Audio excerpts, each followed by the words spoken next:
Hi, this is Gina with another She Prayer Journals weekend workshop, so welcome. You'll have to excuse my mess. I've got a lot going on. I just actually have moved back into this particular room in my home, and it's still a mess, so I haven't really gotten everything organized like I wanted, and just still in a season of just a lot of hectic chaos going on, and but I am trying to get everything like I need it. And so for this particular week, which was back in August 30th, the week of August 30th, this was my setup. I used some washi tape. Because I've got such a disarray going on, I cannot find the washi tape that I had for this particular one.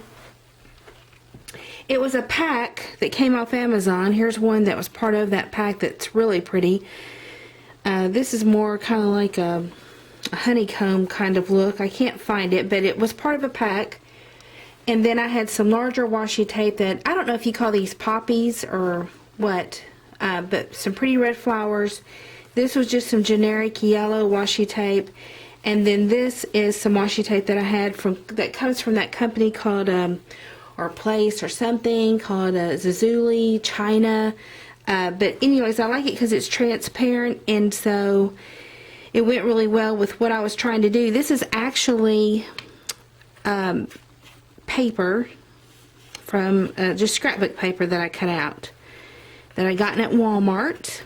And so I liked it, and I even made myself a little note. See, in this particular area where it says additional notes, I kind of covered up that one header with this. And then I could write some additional notes there. And then I had this little place to tuck in a little note, and which I did. I wrote this note, really, it's about my mother, who has been very sick. She had a brain tumor, and she had surgery, and then they found out that her liver was bad. And so it's just been really sad. If you've been following me, here's a picture of my lovely mother, some of my favorite pictures of her as she's gotten older, and she is as sweet as she looks, I will tell you that. And so it's just been heartbreaking, so I wrote myself a little note, kind of a little journal note about her. Actually, this is the week that she transitioned to hospice, and it's just been It just started out as a week where she was doing well and had went to actually a nursing home for the skilled nursing part of a nursing home to get rehab. And on that last Thursday when we moved her, she was so good. I mean, it was the best she had been, and I was starting to think, you know, she just may make it and come home and do well. And then by Saturday night, they had her back into the emergency room, and then by Sunday, she was being moved to hospice care.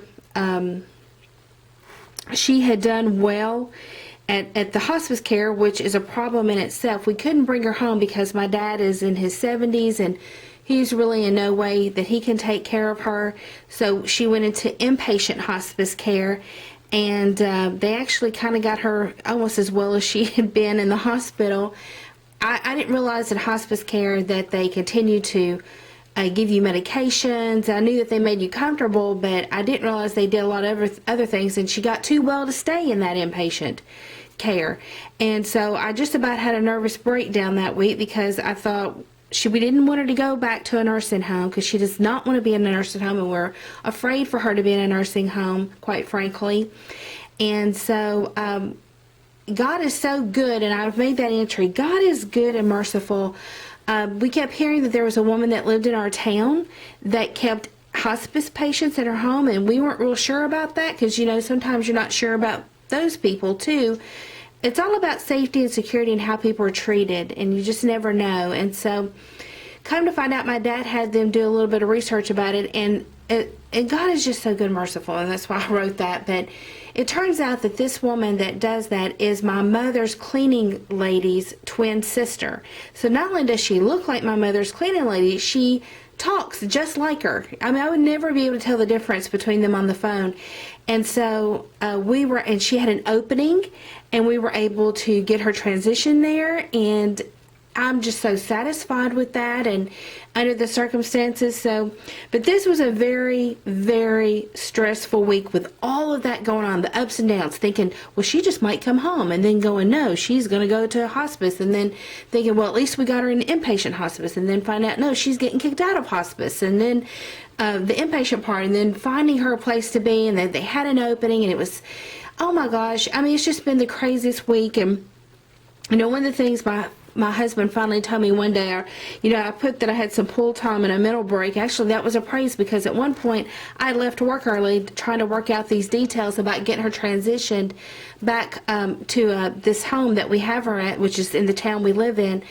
And I'd been just about ready for a nervous breakdown, and my husband said, I'd met him for lunch, and he said, I want you to go home, and I just want you to get in the pool, and I just want you to just relax this weekend. And I just did. I said I just did. So another good thing that happened this week, when you have stuff like this going on and you begin to see people you don't typically see, especially people in your family.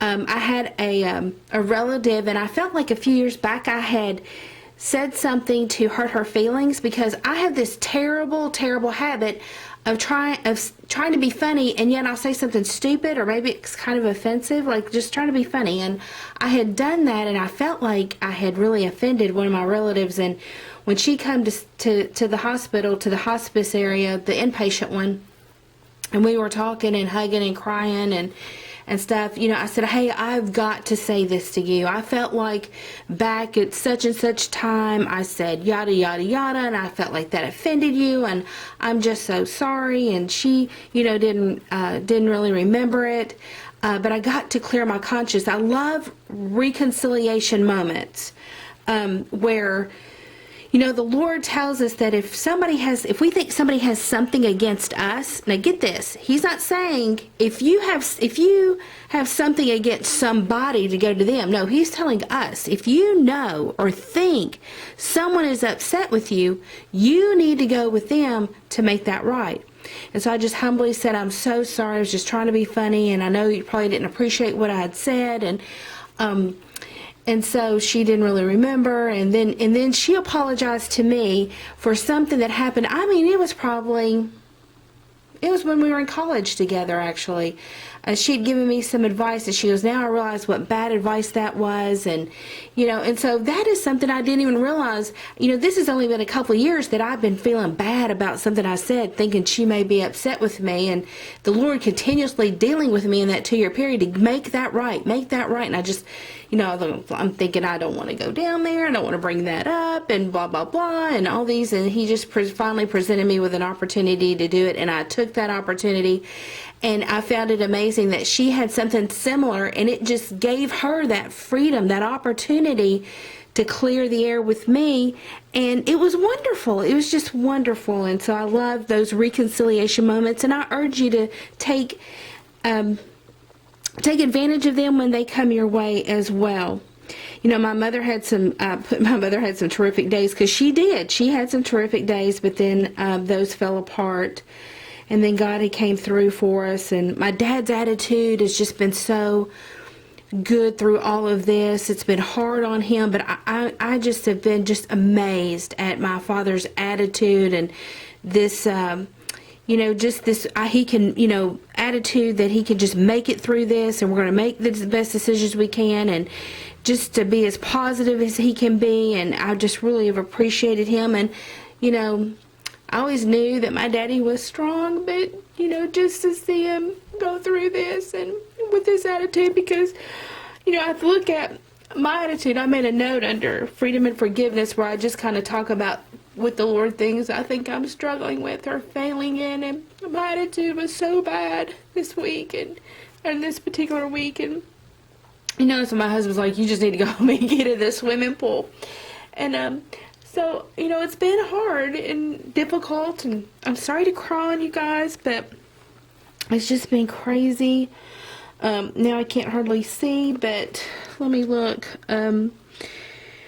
This is also my husband's birthday week, and we celebrate birthdays by the week. Whenever that week is coming up, we go all out. We have various little meals with our family members, and birthday cakes and gifts and just little times to celebrate one another. So we do actually a whole week. And so here I had this little place that it made a little tuck place. This was actually a little petal off a rose. My people were sending my mother's beautiful flowers, and I just plucked that little petal and just stuck it in this little tuck place, just kind of as a keepsake. So anyways, that's my setup for August 30th. That's the things that, you know, I've been dealing with, and the Lord's been dealing with me on, and you know, but He is good and merciful, and anyways, He's just good and merciful, and I'm thankful to have this as a keepsake and to be able to have this time with the Lord and to document with what I'm going through. This is the setup for the next week, and I will come back and share more about that next time. And in the meantime, I'm hoping and praying that you have some time of happy prayer journaling. God bless.